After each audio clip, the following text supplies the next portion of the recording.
gente viu aí um mercado, na sexta-feira a gente reagiu bem, né? Aquela fala lá que veio do Fed, sim. do Powell, mas hoje a gente está ali um pouquinho em queda, está caindo um pouquinho, ainda estava mantendo 120 mil pontos, mas de certa forma, não sei, acho que a gente não está conseguindo talvez refletir aquele otimismo do fechamento da sexta. Vamos começar com o Ibov aí para você dar uma olhada agora e depois a gente vai seguir nesses setores que a gente estava falando.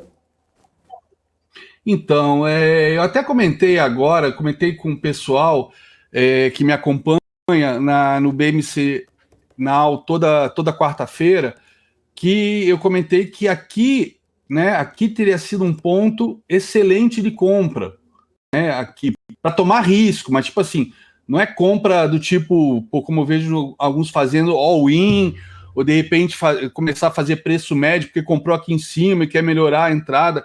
Não é o caso. Aqui era um cenário de compra, né? Por quê? Porque o risco era limitado. Porque o risco era limitado e aqui foi o alvo que a gente projetou lá no BMC. Não, acho que no meu primeiro programa, acho que a gente pegou. Eu tinha como alvo aqui os 131.155.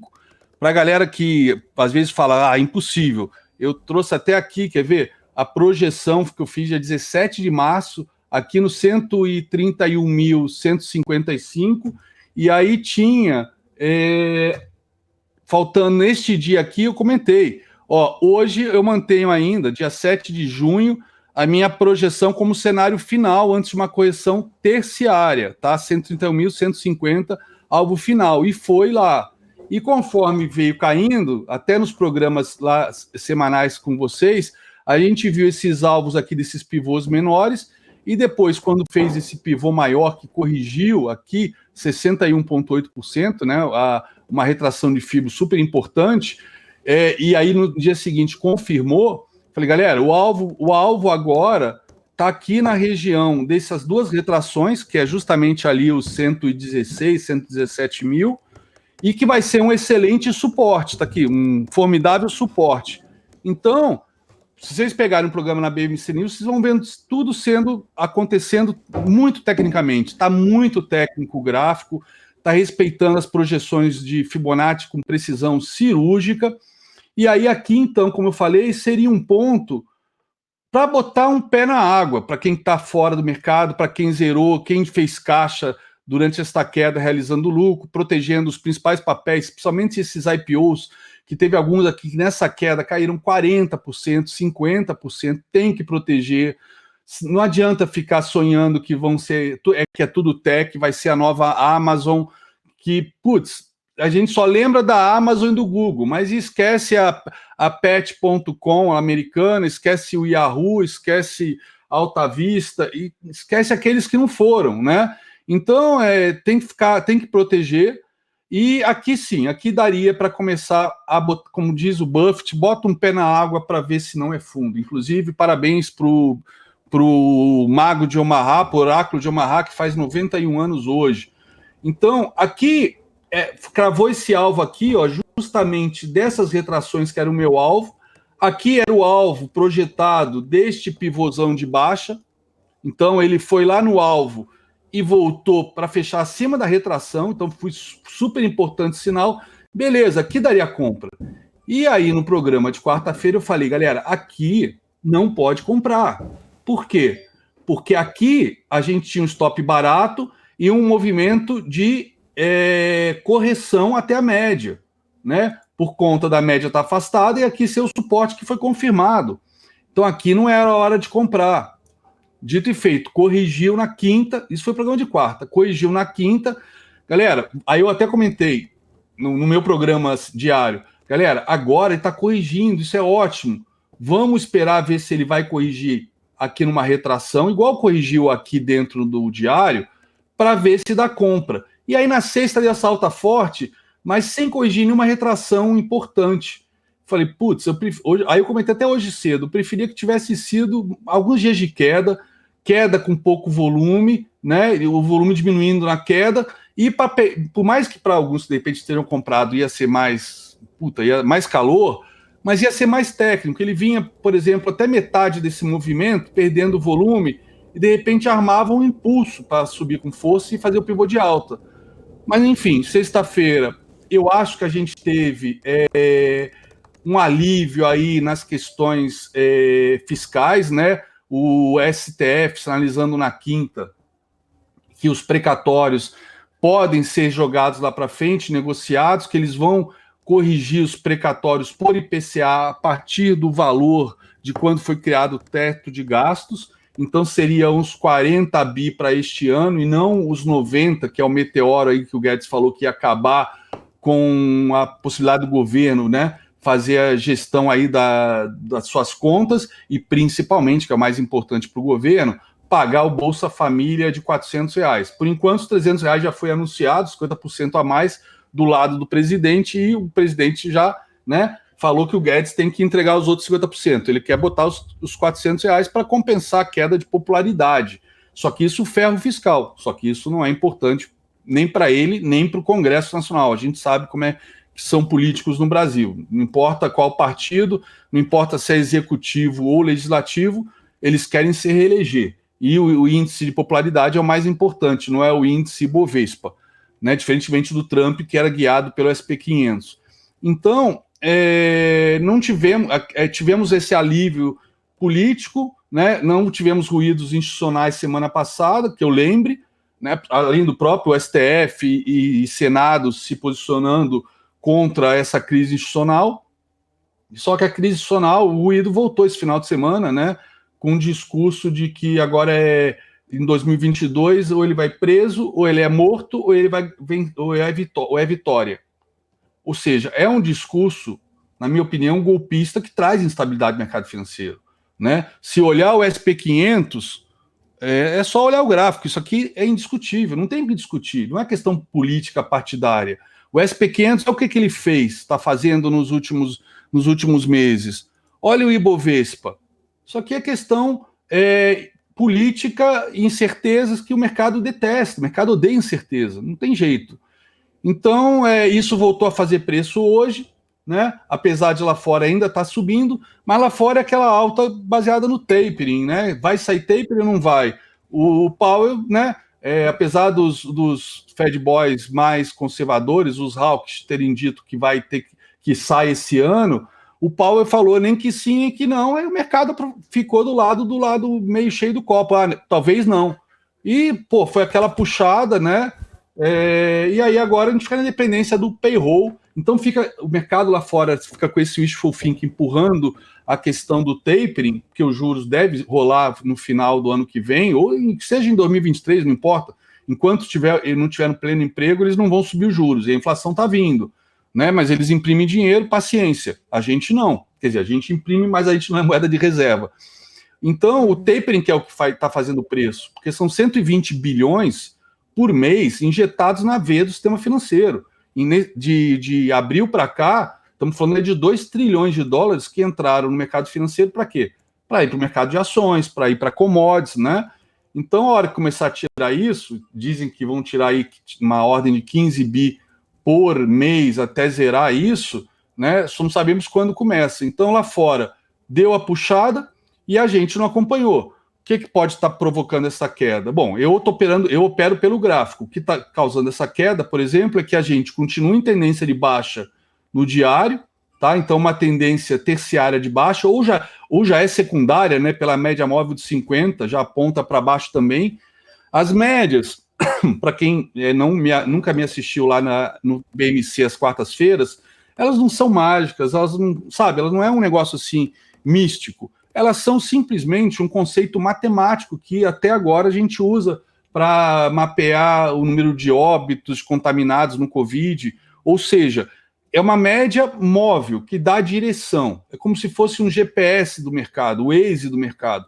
Então eu considero, por exemplo, a de 50 é uma tendência intermediária. A média de 20 de curto prazo, né? Até porque são número de dias úteis de um mês, aproximadamente. E a média de 200, né, é a média longa. Então, repare, a gente está numa tendência de longo prazo, de alta ainda, ela não virou. Já a de 50, né, ela, que valeria, vamos lá, uns 2 meses e meio de pregão, ela está botando para baixo, a secundária está de queda.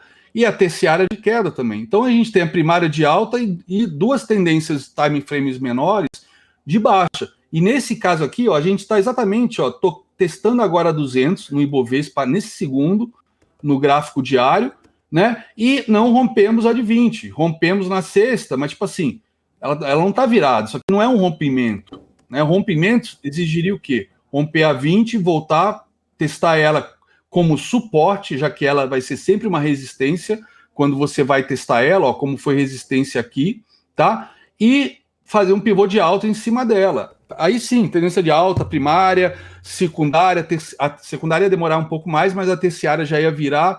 Não é o que está acontecendo, a gente está preso entre a 20 e a 200. Isso aqui tem até um nome que a gente chama de zona de armadilha. Quem vai ganhar? A primária ou a terciária? Ninguém sabe. E aí é o que eu falo sempre, a gente, para fazer dinheiro no mercado, a gente não precisa saber o que o mercado vai fazer. A gente só precisa saber o que a gente vai fazer. Por exemplo, aqui era um lugar para arriscar a compra. Aqui, jamais. Então, quem arriscou aqui, não arriscou aqui, mas arriscou aqui, está passando calor de novo. Principalmente se tá comprado lá em cima, etc., com essa euforia de Ibov vai para 150 mil, 150 mil. E outra coisa, se olhar aqui esse fundinho aqui, que é mais um pivô de baixa, dá para ver, inclusive, vou botar até o imã aqui no Profit, ó, vou botar até o imã aqui no Profit, ó, foi onde fez a máxima. Então, esses detalhezinhos, né, que fazem a análise técnica funcional. Ele veio testar. Esse aqui é o penúltimo fundo, aqui é o último fundo, né? Então, tendência de baixa, né? Agora vamos lá um pouquinho só de teoria. Tendência de baixa são topos e fundos descendentes. Então, topo, fundo, até tem aqui também um topo e fundo, mas vou pegar os mais significativos. Topo, pronto, já tem topo descendente. Fundo aqui, ó, topo, fundo, topo aqui nessa correção, nesse teste da média, fundo, aqui, ó, ele nem foi na média de 20, ele foi em outra média que eu uso aqui, que é de curto prazo, que é a média de 8, tá? E aí, ó, caiu direto, fundo, e deixamos um topo na quarta e na quinta. Rompemos topo? Não. Então, isso aqui continua sendo um topo, tá? Isso aqui podia ser, eu estava considerando isso aqui um candidato a fundo, tá? Mas com esse padrão aqui, isso aqui deixa de ser um fundo, tá? Vamos ver como é que fecha hoje o Ibovespa, mas a gente ainda não tem um padrão de topos e fundos descendentes. E quem tem dificuldade de enxergar isso, bota a média de 20, olha para ela, tá aqui, apontando para baixo, apontando para baixo. Para quem quer operar comprado no Ibovespa, o que eu recomendei? Cara, acompanhe o mercado pelos 60 minutos. 60 minutos, ó, quando eu falei que o ideal seria que ele caísse mais um pouquinho, era cair até essa região de 117.100, né? Ou até mesmo vir lá naquelas duas retrações que foram violadas, mas depois voltou para cima, vinha até aqui nesse patamar e daqui pegar um impulso para cima. Mas não, ele não conseguiu limpar essa barra toda, né, na sexta-feira, e hoje, infelizmente, está deixando até um topinho já mais baixo nos 60 minutos. Né, a média de 20 até virada, mas ó, por enquanto é esperar. Ela está verde, vermelha, verde, vermelha, verde, ou seja, não está apontando para lugar nenhum, está de lado. De lado, não dá para dizer para que lado vai. Talvez ela venha fazer uma correção até aqui e pega impulso. Mas aí que o interessante é juntar essa questão toda de política fiscal, PIB, inflação, GPM, como a Paula estava falando. Hoje saiu o boletim Focus, IPCA para 2022 subiu pela 21ª semana seguida, mas 2021, falei para 2022? Não, IPCA para 2021 subiu pela 21ª semana seguida, mas isso aí o Banco Central já sabe, que esse ano está morto. Ele quer ancorar 2022, a expectativa de inflação, só que está começando a ter dificuldade. Subiu o IPCA de 2022 pela 5ª semana seguida. O PIB, ele se manteve em 2%, mas o mercado está de olho. A hora que perder esse piso de 2%, pode dar uma correria. O próprio Itaú acho que já baixou de 2 para 1,8, teve outros bancos para 1,7, teve banco que já jogou para 1,4. Mas no Boletim Focus, que é o consenso do mercado, né, gestores, bancos, etc., ainda segurou nos 2%. Está segurando no piso do PIB. Mas o PIB caiu para 2021 de novo, né? Então, o PIB vem caindo em 2021, IPCA vem subindo em 2021, IPCA vem subindo em 2022. Então, isso está fazendo preço no mercado, né? Mas, tipo assim, isso aqui é apenas uma curiosidade de um operador de mercado financeiro que fica conectado. Se a gente for olhar o gráfico, operar pelo gráfico, que é o que eu faço, apesar de eu ter esse viés de entender o que está fazendo o preço, mas a gente sabe, o preço desconta tudo, eu não preciso nem saber o que está fazendo, é só seguir. Mas eu sei o que está fazendo o preço. São essas incertezas. Né? Semana passada eu até comentei, alguns bots saíram da sala e foram pastar ali no gramado do Planalto, só que voltaram, né, esse final de semana. Voltaram. Esse que é o problema. Os bots agora voltaram já bem alimentados. Sabe Deus o que esses bots querem fazer. É chato falar isso, porque a gente está num mundo muito polarizado, né? Mas eu estou tentando separar política, ideologia e trazer a política que faz preço, que é essa aqui. 15 mil pontos de queda em 2 meses. Isso é inegável. É só olhar o SP500. Tá? Não tem o que dizer. E o SP500, aproveitando, eu já ajustei meu FIBO para uma projeção maior. Eu estava trabalhando com a projeção desse pivô, tá? Que foi justamente aonde fez esses topos aqui e acabou rompendo. Eu acabei nem ajustando, porque tinha essa linha de retorno aqui desse canal, e aí voltou para dentro, mas é aquela história, voltou para dentro aqui depois da ata do FONC. Né? Logo na sequência, já os próprios Fed Boys que falam do tapering já vieram no dia seguinte, né? Sempre que tem algum comentário sobre o tapering, o reunião do FONC, ata do FONC, reunião do FONC, ata do FONC, o mercado cai. E aí eu acho que eles se assustam e vêm falar, não, mas calma, tem a variante Delta, né? Só falta torcer pela variante Delta. Não, vamos ver se a variante Delta, né, faz um estrago na economia, que aí a gente pode continuar injetando 120 bi todo mês para as ações continuarem subindo. É impressionante. O mesmo Fed Boy que fala numa sexta-feira e provoca uma queda como essa aqui, não sei se foi o Kaplan que falou, ele vem na segunda e desmente. Fala, não, mas calma, não é para esse ano o tapering. Se for, vai ser bem gradual. Aqui foi quando começaram na reunião do FED falar de tapering. Então, a expectativa está muito grande para a reunião do dia 22 de setembro, porque talvez na reunião de 22 de setembro anuncie o tapering para outubro. O tapering, né, traduzindo, é a retirada dos estímulos econômicos aí, no caso, esse 120 bi. Mas, né, foi só a gente ter um dia mais tranquilo na sexta que a gente, colou no Ibov. Colou em Nova York, tá? Mas, volume pequeno. O volume pequeno, tá? Essa alta aqui, se vocês olharem, isso é uma divergência de acordo com a teoria de Dow, que é o pai dos gráficos, da análise técnica. A gente está vendo o mercado subir, deixa eu até botar em outra cor para não parecer que é viés. A gente está vendo o mercado subir, mas a gente está vendo o volume cair. Né? Aqui a gente viu o mercado cair, a gente viu o volume aumentar. Ou seja, esse gráfico é teoria de Dow na veia. O preço precisa ser confirmado pelo volume, a tendência do preço deve ser confirmada pelo volume. Então a gente tem tendência de baixa, volume subindo. Tendência de alta, mesmo que seja terciária, volume caindo, sem força. Então, eu estou de novo, tudo bem.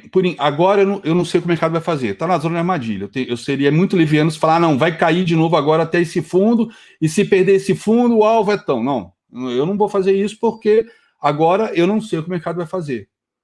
E aí é o que eu falo sempre para a galera. Eu não sei o que o mercado vai fazer. Eu só sei o que eu faço. Ou seja, parodiando aí o Jesse Livermore, que acho que todo mundo conhece, maior trader da história americana, tem hora que é hora de vender, né? Tem hora que é hora de vender, como a gente já vendeu tudo isso aqui, tá? Tem hora que é hora de vender, tem hora que é hora de comprar e tem hora que é hora de pescar. Ou seja, não fazer nada. Que é a coisa mais difícil para quem é trader e investidor. Fica olhando o zigue-zague, se está com caixa, fica louco para comprar. Se estiver perdendo, mais louco ainda para fazer um preço médio contra a tendência, que é o que mata todo mundo. Se é trader, acho que tem que operar todo dia. Gente, day trader não é daily trader. Né? Dias assim são bem mais, apesar da barra estar bonita, são dias brigados às vezes no diário. Pelo menos o dólar, eu antes do programa, tomei um stop no dólar. Por quê? Para mim o dólar ia subir, tá? Subir forte e acabou voltando, tá? Mas acabou voltando exatamente, aí eu tinha que fazer o programa e eu não peguei essa operação. Ele acabou voltando aqui, ó, deixa eu ver, acho que como eu fiz pelo gráfico de 60 minutos, eu peguei esse fundo. Ó, ele cravou aqui o 61,8, que seria um fundo, o lugar onde mais vezes reverte o dólar. Mas se a gente olhar aqui, por exemplo, eu vou até dar uma limpada aqui, eu vou pegar aqui no TradingView, que eu faço pelo iPad, fica mais fácil. Cadê? O dólar, cadê o dólar? O dólar à vista do Brasil, tá aqui, ó. Ó, o dólar à vista. Nessa perna de alta, quando ele rompeu essa LTB, sendo que aqui foi o alvo de FIBO, tá, que a gente estava trabalhando, ó, ele rompeu, ó, voltou no 61, depois subiu, voltou no 61, depois subiu e sempre segurando no 38%, que é a retração de toda a queda, tá? Tanto é que no programa lá da BMC eu falei, fechou acima do 38, ele pode buscar os 50 de uma tacada só, e foi no dia seguinte, e rompendo 50, ele ia buscar os 61. Faltou 13 pontos. 13 pontos para ir buscar os 5,50, tá? E aí voltou, ó, e parou aonde? Parou justamente no 61%, tá? Só que aí na quinta subiu, na sexta aquela alta, né? E o DXY derretendo, perdeu aqui o 61. Falei, opa, mas perdeu, mas deixou uma sombra grande, maior do que o corpo que rompeu. Então, ó, isso aqui pode ser um falso rompimento, e hoje está voltando aqui para dentro, para cima do 61, que é o ponto mais provável de reversão de tendência. Reversão não, de retomada da tendência. E qual é a tendência no caso do dólar? Se olhar secundária, terciária de alta e a primária meio que de lado já. O Ibov ainda está apontando para cima. E aí, quando a gente vai pegar como referência o dólar em relação às moedas desenvolvidas, tá aqui. Tendência de alta, terciária de alta, tendência secundária de alta, e a primária de baixo assim, mas já querendo, né? Ela vem descendo, começa a ficar flat, ó, já está até ligeiramente altista, querendo já virar. Ou seja, o dólar está subindo em diante de todas as moedas desenvolvidas do mundo. Não seria diante do nosso realzinho, com tantos problemas fiscais, né, tantas incertezas, apesar da parte fiscal ter melhorado um pouco graças à inflação, ou seja, tudo subiu de preço, então o governo arrecada mais e é imediato a arrecadação, enquanto todas as despesas são corrigidas por IPCA, por exemplo. Então as despesas estão com preço sem inflação.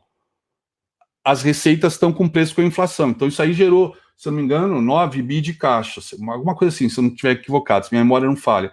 E uma outra coisa importante que a gente tem que ter em mente, muita gente falando, gringo está comprando a rodo, né, na Bolsa. E é verdade, o saldo dos gringos na Bolsa, em 10 pregões, que eu acompanho aqui um colega meu muito bom em termos, ele traz essa informação todo dia, é o Ricardo Jorge, e ó, em 10 pregões já entraram 4,79 bilhões de reais dos gringos na Bolsa. Se pegar agosto, é 6,39 bilhões só em agosto, tá? Só que se você olhar o fluxo financeiro, o dinheiro que vem é fluxo, né? Se você pegar o fluxo financeiro, no ano está em 2,5 bi. Se pegar nesta última semana, foi 3,02 bi, tá? Sendo que o financeiro foi 1,14 bi. Essa diferença é da parte de comercial, tá? Tô falando financeiro. É grana que entra. Fluxo financeiro, não é fluxo comercial de importação e exportação, que é o dinheiro que entra para quê? Para, sei lá, investimentos produtivos, ir para a bolsa. Estão pegando no ano, né, 2,5 bi. Aí pega a bolsa, 2,5 bi em dólares, multiplica por 5, vai, dá 12 bi, mais ou menos isso, de reais. 12 bi de reais entraram no ano. Aí a bolsa entrou 5 bi, em agosto 6. O que quer dizer isso? Todo esse dinheiro que está entrando na bolsa é dólar velho, que já está no país. Dólar de estrangeiro está no país. Estava onde? Renda fixa? Não sei onde estava. Entrou na bolsa. Não é dinheiro que está vindo para cá. E aí, um gráfico super importante que eu tenho mostrado sempre, que é o que, na minha opinião, liquida a fatura, é esse gráfico aqui, ó. Quando a gente olha 2020 para cá, ó, a gente teve uma queda muito mais acentuada que mercados emergentes. Mercados emergentes caiu junto com o mercado americano e se recuperou junto. Chegou até a trabalhar um período acima. E agora, esse que é o problema. A gente, não adianta falar, a nossa bolsa está barata. Gringo está vendendo ações de mercado emergente. E por que ele está fazendo isso? Já é a questão justamente da inflação, que isso já foi até motivo de várias matérias no Wall Street Journal, Financial Times, na Bloomberg, né, os analistas falando, mercado emergente, podemos tá ficando perigoso, porque vai ter que começar a aumentar a taxa de juros, e o que acontece? Né, muita gente fala, aqui no Brasil principalmente, o que é um equívoco. Né, pode ser economista, gestor, é um equívoco. Com a entrada de dólar, mas a gente está vendo que a entrada de dólar está muito pequena, o fluxo, a entrada de dólar para comprar juros aqui, né, levaria a uma apreciação do real. Ok, isso se a gente tivesse com a previsão de superávit e também com o fiscal, né, e a dívida caindo, e o fiscal sendo endereçado, as reformas sendo feitas. Temos reformas sendo feitas? Não. A própria segunda fase da reforma tributária, que sabe Deus quando vai sair a terceira fase, né? A primeira só mudou o nome de imposto, juntou 2 impostos e mudou de nome, e a segunda, esse rolo do imposto de renda pessoa física e jurídica, taxa de dividendos, não vai taxar, vai ser progressivo, não vai, que já teve 58 versões, né? E sabe Deus quantos vai ter mais, tem que acompanhar pelo Netflix a temporada do imposto de renda. Tudo isso, né? Traz incerteza, até porque eles querem fazer mexidas no imposto de renda com discurso populista, que penaliza as empresas, mas libera para a classe média. E dizendo que, neste caso, a classe média com menos imposto vai consumir mais, vai gerar mais imposto. Estão contando, desculpa o termo, com o ovo na bunda da galinha. Então a gente está. Só que esse risco não é só do Brasil, são todos os emergentes subindo juros a este risco de desaceleração e risco fiscal, no caso de alguns países, do mercados emergentes. Né? Aqui tem vários, não sei se ainda são chamados de tigres asiáticos. Aqui tem os BRICS, tem os tigres asiáticos, quem mais? Tem México, né, que a gente sempre compara muito com o Brasil, tá? Em termos de tamanho, enfim, em termos de região. Então, o mercado emergente está caindo. E se a gente pegar 2021, que aí é quando a gente tenta isolar também essa diferença aqui da pandemia, né, aonde a questão aí da gestão, tudo foi muito mal feito, mal articulado, dá esse baita gapzão de emergentes com o Brasil, no caso dolarizada, a nossa bolsa, né? Se a gente pegar 2021 para cá, cadê 2021? 2021 para cá, tá aqui.